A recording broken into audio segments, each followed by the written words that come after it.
Sup squad, we're back here, and in this video we're going to discuss the pretty much full process of muscle contraction and relaxation. So we did touch on muscle contraction in the video previous to this one. Now we're going to walk through the whole process. So I'm first going to describe it verbally, and then we'll pan to a diagram and I'll explain it as we go to kind of review back through. It'll start to make sense, but I'm going to describe verbally first.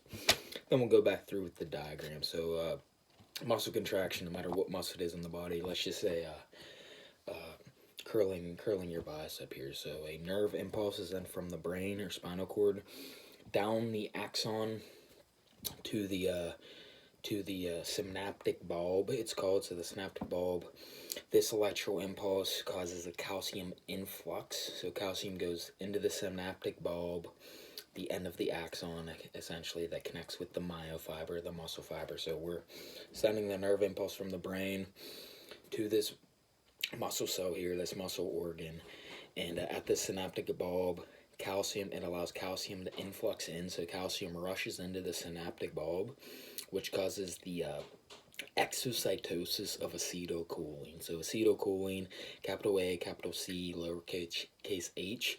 There's vesicles filled with acetylcholine in the synaptic bulb, and whenever the calcium influxes in, whenever the calcium rushes into that synaptic bulb from a high concentration to a low concentration, the acetylcholine goes through exocytosis, so it's secreted outside of the synaptic bulb. The vesicle filled with acetylcholine secreted outside from the synaptic bulb.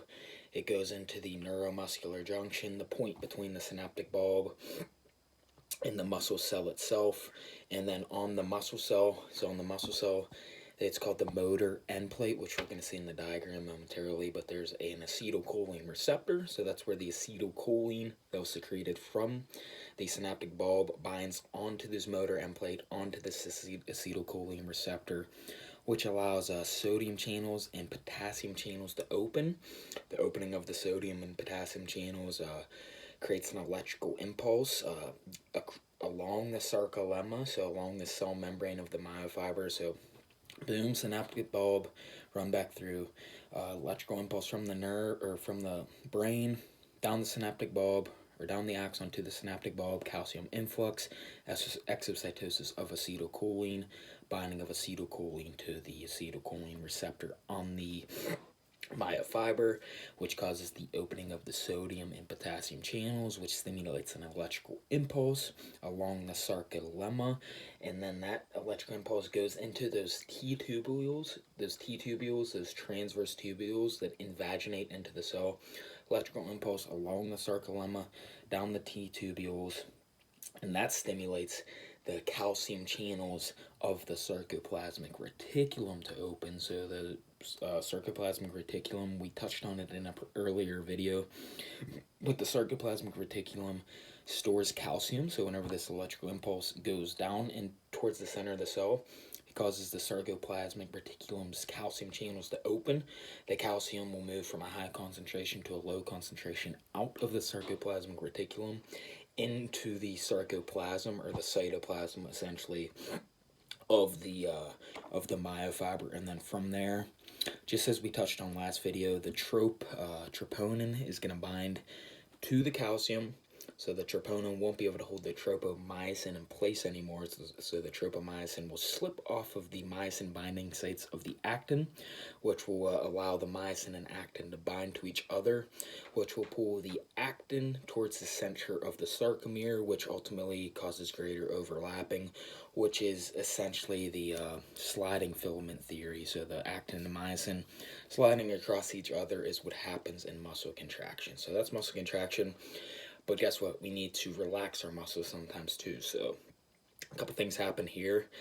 So acetylcholine esterase, which is an enzyme that degrades acetylcholine, abbreviated capital A, capital C, lowercase h, uppercase e, will degrade the acetylcholine that's binding to the acetylcholine receptor on the myofiber, which will stop the electrical impulse going along the sarcolemma down into the T-tubules that we just discussed. And also there is a primary active pump in the sarcoplasmic reticulum that pumps the excess calcium back into the sarcoplasmic reticulum. So it moves from a low concentration in the sarcoplasm to a higher concentration in the sarcoplasmic reticulum. That's a primary active pump. So two things happen for muscle relaxation. The acetylcholine esterase degrades the acetylcholine, stops the electrical impulse, and also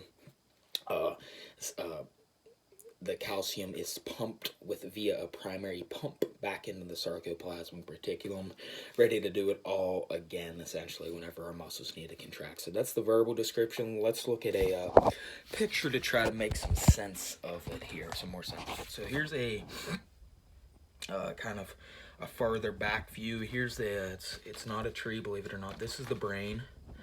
This is the spinal cord. So this electrical impulse here gets sent from the brain down this axon. Remember, axon is the part of a neuron that goes away from the cell body. The dendrites goes towards the cell body, axon goes away. So this electrical impulse travels down here. This is the muscle. These are the myofibers innervated by this neuron. So this is the full motor neuron between the central nervous system, the brain or spinal cord, and an effector, which is the skeletal muscle. So this is the far back view. Now we're going to look at this little aspect right here, the synaptic bulb. It's called more up close, so we're going to enlarge it. So bear with me here. There's a lot of writing, but I'm going to try to really follow it through here, or walk you guys through. So the electrical impulse goes along this synaptic bulb, travels up, which allows these calcium channels on the synaptic bulb to open, which allows calcium to influx into the synaptic bulb.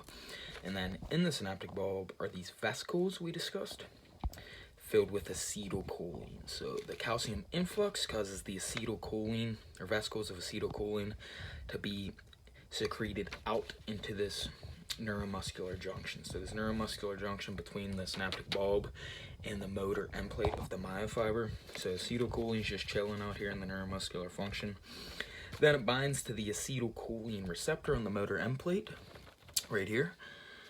So that will cause the, if you recall, the sodium and potassium channels to open, which stimulates an electrical impulse along the sarcolemma. So we're on the sarcolemma, down into that T-tubule, which causes these calcium channels to open of the sarcoplasmic reticulum. So the calcium moves from the sarcoplasmic reticulum out into the sarcoplasm here, or the cytoplasm of the myofiber.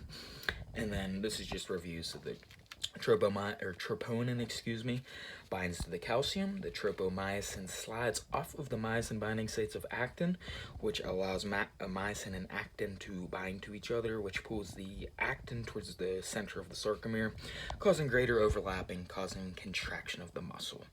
So that's contraction. And then this acetylcholine here, it's an enzyme on the motor end plate. This will break down this or acetylcholine esterase. I'm not sure if I said that, but acetylcholine esterase is the enzyme that'll break down the acetylcholine on the motor end plate ACH receptor. So it breaks down the acetylcholine, the ACHE does, which stops the electrical impulse going down into the T-tubule. So no more calcium will be moving out of the cell there, or out of the sarcoplasmic reticulum. And then there's a calcium pump on the sarcoplasmic reticulum that pumps the calcium back into the sarcoplasmic reticulum from the sarcoplasm. And then that's the end result of relaxation there. So yeah, it's a bunch of steps, but if you walk through it, just pause this video and walk through it each kind of step. It'll start to make sense. It goes from the brain down the axon to the muscle fiber, or to the synaptic bulb, I guess. Calcium influx, exocytosis of ACH. ACH binds the ACH receptor, stimulates the electrical impulse to the T-tubule, allows the calcium channels of the sarcoplasmic reticulum to open, calcium into the sarcoplasm, troponin binds the calcium, tropomyosin slips off the myosin binding sites of actin, actin-myosin bind, greater overlapping, which is contraction. And then for relaxation, ACHE breaks down the ACH, stops the electrical impulse, and then the calcium is pumped back into the sarcoplasmic reticulum. So it's easy as 1, 2, 3, A, B, C. Thank you, Michael Jackson.